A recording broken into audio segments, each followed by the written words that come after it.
हिंद। तो आज हम स्टडी करेंगे applied mechanics. Applied mechanics second sem में पढ़ा जाता है किन ब्रांचों के लिए? Applied mechanics mechanical, civil, chemical, paint, plastic, architecture, इन सभी ब्रांचों के लिए पढ़ा जाता है। नीचे डिस्क्रिप्शन में आपको लिंक मिल जाएगा, वहां से आप जाकर के देख लेंगे। ठीक है, वीडियो बहुत ही इंपॉर्टेंट है, वीडियो को अंत तक जरूर देखें।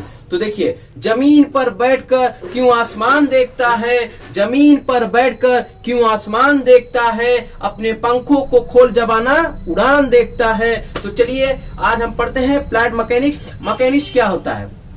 मैकेनिक्स देखिए, विज्ञान की वह शाखा जिसके अंतर्गत, क्या विज्ञान की वह शाखा जिसके अंतर्गत किसी पिंड पर बलों की प्रकृति, व्यवहार तथा उसके प्रभाव का क्या किया जाता है, उसके प्रभाव का अध्ययन किया जाता है, उसे हम क्या कहते हैं? उसे हम मैकेनिक्स यांत्रिकी कहते हैं। ठीक है, यांत्रिकी की कितनी शाखाएं होती हैं? देखिए, यांत्रिकी की दो शाखाएं होती है। कौन कौन सा? पहला स्थिति विज्ञान, दूसरा क्या होता है? गति विज्ञान। यांत्रिकी की शाखाएं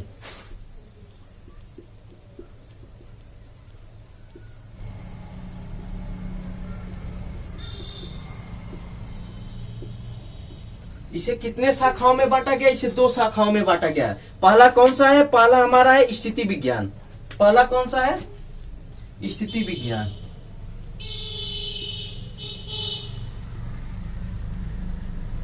दूसरा हमारा कौन सा है? दूसरा है गति विज्ञान।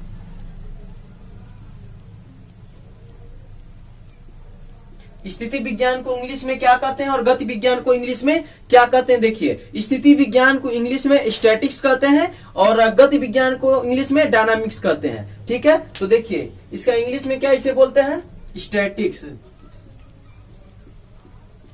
स्टैटिक्स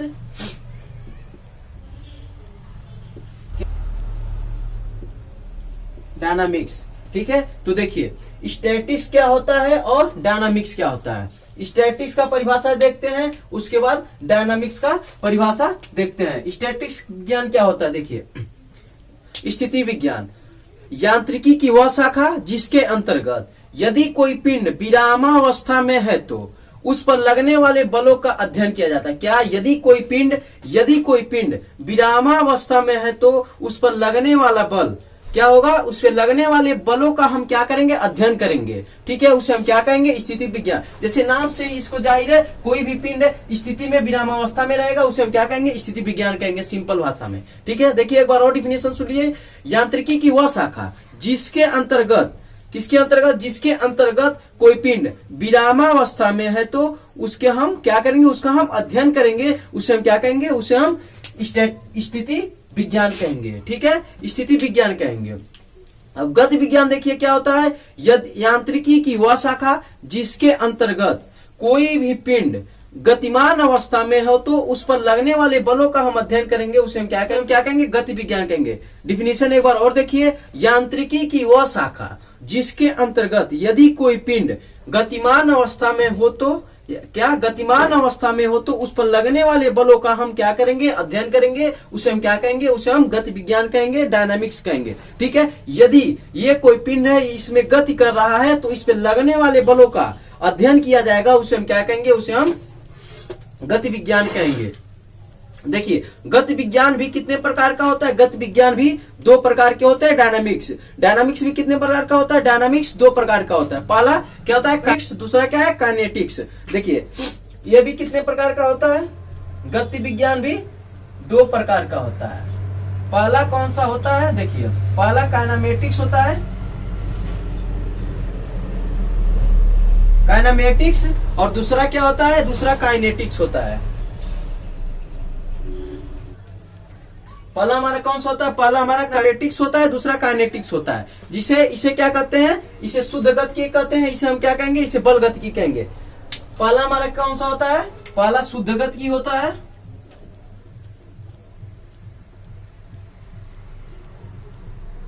शुद्ध गतिकी। दूसरा क्या है? काइनेटिक्स का क्या होता है? बल गतिकी होता है। देखिए हमारा, देखिए अब यहाँ पे शुद्ध गतिकी क्या होता है? शुद्ध गतिकी विज्ञान क्या होता है? देखिए, जब कोई वस्तु गति कर रहा हो तो जब कोई वस्तु गति कर रहा हो तो केवल गति मात्र का ही अध्ययन किया जाएगा। क्या केवल गति मात्र का ही अध्ययन किया जाएगा, द्रव्यमान तथा उत्पन्न करने वाले बलों का अध्ययन नहीं किया जाएगा, उसे हम क्या कहेंगे, उसे हम शुद्ध गति विज्ञान कहेंगे। डिफिनीशन एक बार और सुनिए, जब कोई वस्तु गति कर रहा हो तो केवल गति मात्र का ही अध्ययन किया जाएगा तथा उस पर उत्पन्न करने वाले बलों का अध्ययन नहीं किया जाएगा। कोई भी बल उत्पन्न हो रहा है उस पर अध्ययन नहीं किया जाएगा, उसे हम क्या कहेंगे, उसे हम शुद्ध गति विज्ञान कहेंगे। ठीक है, अब देखिए बल गति विज्ञान क्या होता है, बल गति विज्ञान क्या होता है। डिफिनीशन देखिए, जब कोई वस्तु गति कर रहा हो तो क्या, जब कोई वस्तु गति कर रहा हो तो उत्पन्न बलों के साथ द्रव्यमान का भी अध्ययन किया जाएगा, तो उसे हम क्या कहेंगे, उसे हम बल गति विज्ञान कहेंगे। डिफिनीशन एक बार और सुन लीजिए, जब कोई वस्तु गति कर रहा हो तो उत्पन्न बलों के साथ द्रव्यमान तथा अन्य जो बल उत्पन्न हो रहा है उसे हम क्या कहेंगे, उसे हम बल गति विज्ञान कहेंगे। ठीक है, अब अगला हेडिंग हमारे क्या है, अगला टॉपिक हमारा है फोर्स। फोर्स क्या होता है, देखिए इसका फोर्स का डिफिनीशन क्या होता है पहले समझाते हैं, उसके बाद हम डिफिनीशन को बताते हैं। देखिए फोर्स क्या होता है न्यूटन साहब के अनुसार। देखिए फोर्स जो है क्या है, फोर्स जो है धक्का देने को या पुश करने को कहता है। क्या है फोर्स, क्या कहता है, फोर्स किसी भी वस्तु को या किसी भी पिंड को धक्का देने या पुश करने को कहता है। देखिए ये कोई पिंड है, ठीक है, ठीक है, ये दोनों कोई पिंड है, ये क्या कहेगा, पुश करने को कहेगा। ठीक है, ये क्या कहेगा, धक्का देने को कहेगा, ये क्या कहेगा, पुल करने को कहेगा।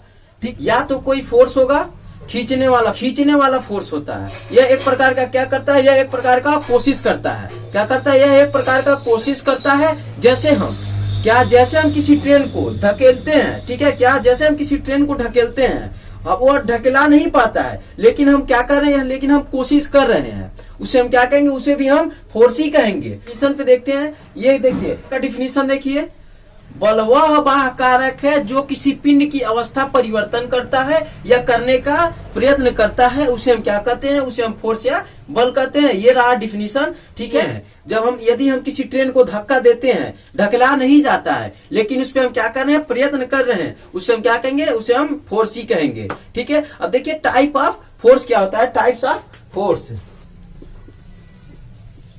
फोर्स कितने प्रकार के होते हैं, फोर्स 4 प्रकार के होते हैं। ठीक है, इसमें मैकेनिक्स में फोर्स कितने प्रकार के होते हैं, मैकेनिक्स में फोर्स 4 प्रकार के होते हैं। पहला हमारा कौन सा है, पहला हमारा टेंसाइन फोर्स है। पहला कौन सा है, देखिए फोर्स कितने प्रकार के होते हैं, फोर्स 4 प्रकार के। पहला कौन सा फोर्स है, देखिए पहला टेंसाइन फोर्स, तनाव बल, इसे इंग्लिश पहला तनाव बल है। दूसरा क्या है, संपीड़न बल, कंप्रेसिव फोर्स। ठीक है, तीसरा कौन सा है, देखिए पहला तनाव बल, दूसरा संपीड़न बल, तीसरा क्या है, शियर फोर्स, कर्तन बल। ठीक है, और चौथा क्या है, चौथा संघट्य बल। ठीक है, संघट्य बल जिसे इंग्लिश में बोलते हैं,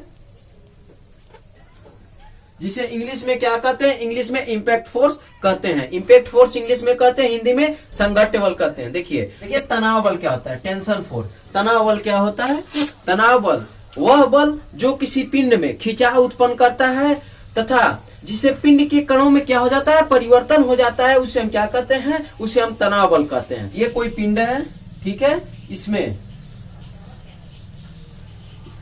खिंचाव उत्पन्न हो रहा है। ठीक है, इसमें खिंचाव, ये मान लीजिए कोई पिंड है, इसमें खिंचाव उत्पन्न हो रहा है। ठीक है, इसके पिंड के कणों में परिवर्तन हो जा रहा है ना, उसे हम क्या कहेंगे, उसे हम टेंशन फोर्स कहेंगे। ठीक है, यहाँ पे देखिए, यहाँ पे टी और ये रहा टी, इसे हम किससे डिनोट करते हैं, इसे हम टी से डिनोट करते हैं, टेंशन फोर्स को। ठीक है, ये कोई पिंड है, इसमें कोई, देखिए डिफिनीशन एक बार और सुनिए, वह बल जो किसी पिंड में खिंचाव उत्पन्न करता है, पिंड के कणों में परिवर्तन हो जाता है, उसे हम क्या कहते हैं, उसे हम टेंशन फोर्स कहते हैं। ये रहा हमारा कोई पिंड, इसमें खिंचाव उत्पन्न हो जा रहा है, इसके कणों में परिवर्तन हो जा रहा है, तो हम इसे क्या कहेंगे, इसे हम टेंशन फोर्स कहेंगे। ठीक है, अगला हमारा क्या है, कंप्रेसिव फोर्स। देखिए कंप्रेसिव फोर्स क्या होता है, कंप्रेसिव फोर्स संपीड़न बल। कंप्रेसिव फोर्स वह बल जो किसी पिंड में दबाव उत्पन्न करता है, उसे हम क्या कहते हैं, कंप्रेशन फोर्स या संपीड़न बल कहते हैं। ये कोई पिंड है, ठीक है, ये कोई पिंड है, ठीक है, पिंड में दबाव उत्पन्न करेगा, तो ये हमारा छोटा छोटा जो पार्टिकल है आपस में दब जाएगा। इसे हम क्या कहेंगे, इसे हम कंप्रेशन फोर्स या दबाव बल कहते हैं। ये कोई पिंड है, ठीक है, इस पे कोई बल लगेगा तो ये जाकर के क्या होगा, दबाव उत्पन्न होगा। और इसे हम क्या कहेंगे, दबाव यदि उत्पन्न होगा, देखिए इसमें दबाव उत्पन्न हुआ ना, ये मार्कर का ढक्कन खुला हुआ, इस पे दबाव उत्पन्न होगा, इस पे कोई फोर्स कार्य करेगा दबाव वाला, ठीक है, ये मार्कर जाकर के बंद हो जाएगा। उसे हम क्या कहेंगे, उसे हम क्या कहेंगे, संपीड़न बल कहेंगे, ठीक है। अब देखिए शियर फोर्स क्या होता है, कर्तन बल। कर्तन बल क्या होता है, वह बल जो किसी पिंड पर लंबवत कार्यरत होते हैं। क्या, वह बल जो किसी पिंड पर लंबवत कार्यरत होते हैं कर्तन बल कहलाता है। जैसे छत का लटकना, जो छत का बाहर आगे निकला होता है, ये मान लीजिए कोई छत है, ठीक है, इसके बाहर इस तरह आगे निकला रहता है ना, ये वाला बाहर, इसे हम क्या कहेंगे, इसे हम शियर फोर्स कहेंगे, ठीक है। शियर फोर्स जिसे हम बर्जा हिंदी में भोजपुरी भाषा में निकला रहता है इस प्रकार, ठीक है। ये जो छत का लटक रहा है आगे निकल जाता है, हर जगह वैसे निकला रहता है छत का लटकना, उसे हम क्या फोर्स कार्य करेगा, उससे हम क्या कहेंगे, उससे हम शियर फोर्स कहेंगे। संघट्य बल।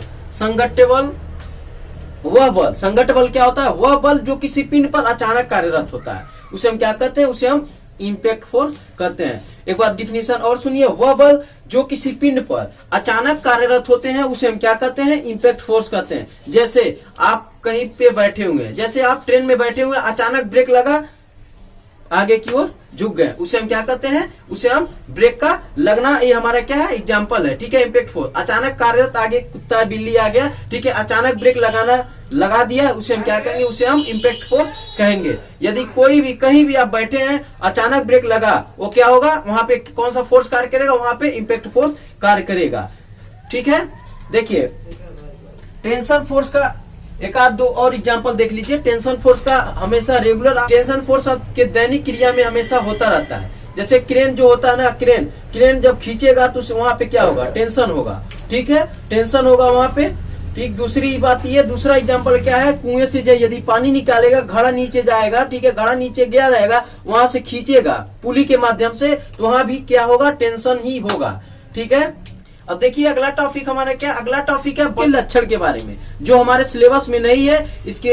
इसका हम हेडिंग बता देते हैं, ठीक है, हमारे सिलेबस में ये नहीं है। देखिए बलों के लक्षण, बलों के कौन कौन से लक्षण होते हैं, बलों के अनेक लक्षण होते हैं। देखिए पहला, बल की दिशा, डायरेक्शन ऑफ फोर्स। दूसरा क्या है, बल की परिभाषा, बल का परिमाण, ठीक है, बल का क्या है, परिमाण। तीसरा क्या है, बल की क्रिया बिंदु, बल की क्रिया बिंदु क्या होगा, और बल का क्रिया रेखा क्या होगा, एक्शन लाइन ऑफ फोर्स, ठीक है।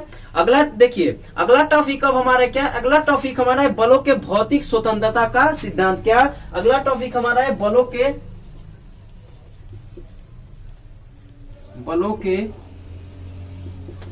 भौतिक स्वतंत्रता का सिद्धांत।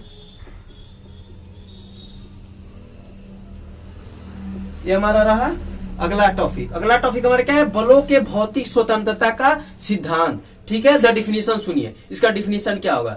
देखिए इस सिद्धांत के अनुसार यदि किसी पिंड पर या किसी भी बिंदु पर एक साथ अनेक बल कार्य करें तो प्रत्येक बल उस बिंदु पर क्या होगा, प्रत्येक बल उस बिंदु पर अपना स्वतंत्र रूप से प्रभाव डालेगा तथा अन्य बलों पर उसका कोई भी प्रभाव नहीं पड़ेगा। ये देखिए ये कोई पिंड है, ठीक है, ये रहा कोई पिंड, इसके बिंदु पर अनेक बल कार्य कर रहे हैं, ठीक है, इस पर अनेक बल कार्य कर रहे हैं, इस पिंड पर, ठीक, इस पिंड पर अनेक बल कार्य कर रहे हैं। प्रत्येक बल जो अपना स्वतंत्र रूप से इस पिंड पर, ये जो जितना बल है इस पिंड पर स्वतंत्र रूप से इस पिंड पर अपना प्रभाव डाल रहे हैं, लेकिन बाहर का जो अन्य बल जो है इस पे कोई प्रभाव नहीं पड़ेगा, उसे हम क्या कहेंगे, बलों के भौतिक स्वतंत्रता का सिद्धांत कहेंगे। ये रहा हमारा कोई पिंड, इस पिंड पर अनेक बल कार्य कर रहे हैं, इस बिंदु पर अनेक बल कार्य कर रहे हैं, लेकिन बाहर का जो कोई फोर्स है उस पे कार्य नहीं करेगा, उसे हम क्या कहेंगे, बलों के भौतिक स्वतंत्रता का सिद्धांत कहेंगे, ठीक है।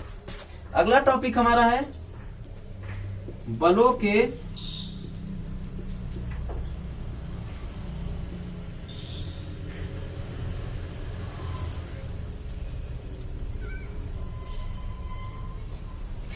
स्थानांतरणशीलता के सिद्धांत, ठीक है।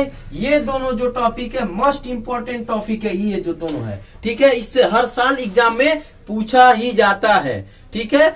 देखिए इसका डिफिनीशन क्या है। इस नियम के अनुसार यदि किसी पिंड पर कोई बल कार्य कर रहा हो तो उस बल की क्रिया रेखा पर उस बल की क्रिया रेखा पर उस बल को उसकी क्रिया रेखा के किसी भी बिंदु पर ट्रांसफर किया जा सकता है, स्थानांतरण किया जा सकता है। ये रहा हमारा, ये रहा कोई पिंड, ठीक है, इसकी क्रिया भी, ये रहा कोई पिंड है, इसकी किसी भी क्रिया बिंदु यहाँ पे 5 न्यूटन है, ठीक है, किसी भी पॉइंट पर हम 5 न्यूटन हम उसका, यहाँ पे 5 न्यूटन है, तो यहाँ भी हम स्थानांतरणशीलता का सिद्धांत के अनुसार क्या है, यदि हम यहाँ पे इस बिंदु पर हमारा 5 न्यूटन का फोर्स है तो हम इस बिंदु पर भी ट्रांसफर के माध्यम से 5 ही न्यूटन फोर्स प्राप्त करेंगे, ठीक है, यहाँ भी हम 5 ही न्यूटन का फोर्स प्राप्त करेंगे। यही हमारा स्थानांतरणशीलता का सिद्धांत है। डिफिनीशन एक बार और देखिए। इस नियम के अनुसार यदि किसी पिंड पर कोई बल कार्य कर रहा हो तो उस बल की क्रिया रेखा के किसी भी बिंदु पर हम क्या कर सकते हैं, स्थानांतरण कर सकते हैं। ये देखिए यहाँ पे ए पॉइंट ए हमारा, ये पॉइंट बी है, पॉइंट ए से हम ट्रांसफर कर दिए पॉइंट बी पर भी बिना कोई ऊर्जा हानि के। इससे लेसन 1 समाप्त हो चुका सिलेबस के अनुसार, ठीक है। अब पढ़ेंगे लेसन नंबर 2 अगले वीडियो में। तब तक के लिए थैंक यू, मिलते हैं अगले वीडियो में। यदि वीडियो पसंद आया तो वीडियो को लाइक करें, दोस्तों में ज्यादा से ज्यादा शेयर करें।